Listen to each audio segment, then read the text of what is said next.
Hello বন্ধুরা, গ্রামের রান্না পিয়ালির সঙ্গে সকলকে স্বাগত জানাচ্ছি। আজকে মাছের মাথা দিয়ে একদম অনুষ্ঠান বাড়ির মতো পুঁই শাক বাড়িতে তৈরি করো। খুব সহজেই তোমরা করে নিতে পারবে। তাহলে কীভাবে করলাম চলো দেখে নেওয়া যাক। এখানে একটা কাতলা মাছের মাথার হাফ নিয়েছি, মানে 500 গ্রাম মাথা নিয়েছি। আর এই জায়গায় পুঁই শাক, প্রথমে মাছের মাথাটা আমি এইভাবে হলুদ ও লবণ দিয়ে মেখে নিয়েছি। এবার এই জায়গায় আমি তেল নিয়ে নিলাম, তেলটা হালকা গরম করে নেব। তেলটা গরম হয়ে গিয়েছে, এবার এই জায়গায় আমি মাছের মাথাগুলো নিয়ে নিলাম। যেহেতু 3টে মাথা এরকম ছোট ছোট করে আমি কেটে নিয়েছি, তাহলে মাছের মাথাটা ভাজতে সুবিধা হবে। আর বড় করে কাটলে মাছের মাথার ভেতর দিয়ে কাঁচা থাকবে, তাই আমি এইভাবে ছোটো করে কেটে নিয়েছি। এখানে নেড়ে চেড়ে মাছের মাথাটা হালকা লাল করে ভেজে নিয়েছি। এবার এই তেলের মধ্যে একটা শুকনো লঙ্কা ও মাঝারি সাইজে একটা পেঁয়াজ দিয়ে 2 মিনিট আমি ভেজে নেব। 2 মিনিট হালকা লাল করে পেঁয়াজটা ভেজে নিয়েছি। এখন আমি এই জায়গায় দেখো মাঝারি সাইজ করে আলু ও কুমড়োটা কেটেছি, মানে আলুটা একটু ছোট করে কেটেছি আর কুমড়োটা একটু বড় করে আমি কেটে নিয়েছি।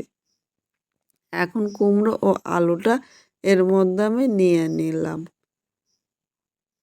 এবার এই জায়গায় আমি স্বাদ অনুযায়ী মানে হাফ চামচ লবণ নিয়ে নিয়েছি।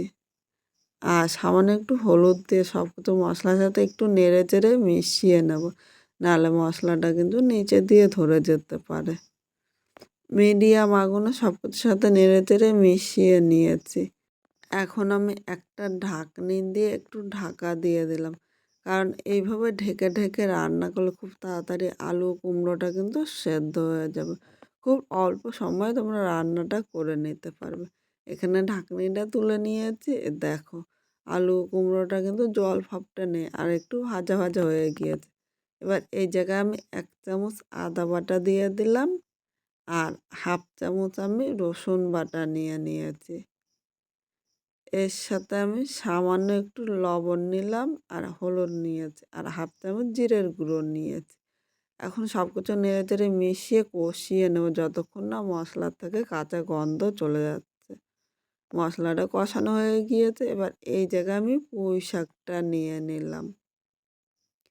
এখন আমি এই পুঁই শাকটা সবজির সাথে নেড়ে চেড়ে মিশিয়ে ভালো করে মিশিয়ে নিতে হবে কিন্তু। আর এই সময় মিডিয়াম আগুন করে দিতে হবে, নাহলে নিচে দিয়ে ধরে যেতে পারে। নিচে দিয়ে ধরে গেলে খেতে কিন্তু একদম ভালো লাগবে না। এখন আমি সব কিছুর সাথে নেড়ে চেড়ে মিশিয়ে নিয়েছি আর এইভাবে ঢাকা দিয়ে 2 থেকে 3 মিনিট রান্না করে নেব।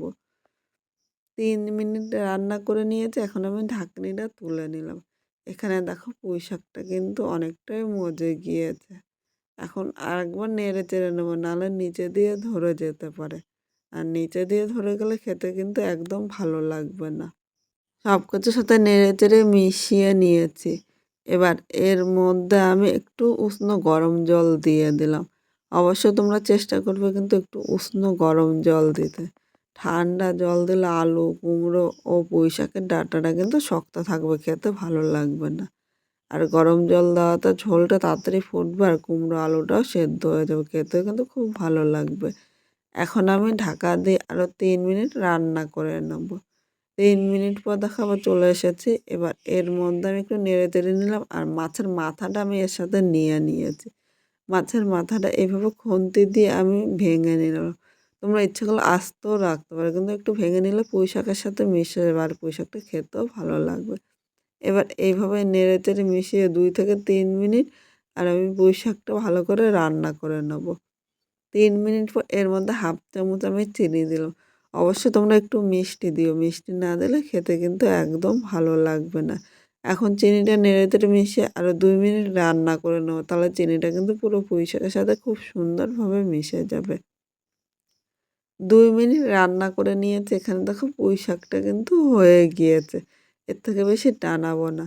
আজকে খুব সাধারণভাবে পুঁই শাকটা রান্না করেছি। তোমাদের কীরকম লাগলো অবশ্যই কমেন্ট করে জানিও কিন্তু। নতুন কোনো বন্ধু এই ভিডিওটি দেখতে আসলে ভালো লাগলে একটা লাইক শেয়ার ও কমেন্ট করবেন আর সাবস্ক্রাইব করে পাশে থাকবেন, যাতে নতুন নতুন ভিডিও আপলোড করলে সবার আগে নোটিফিকেশন আপনার কাছে পৌঁছিয়ে যায়।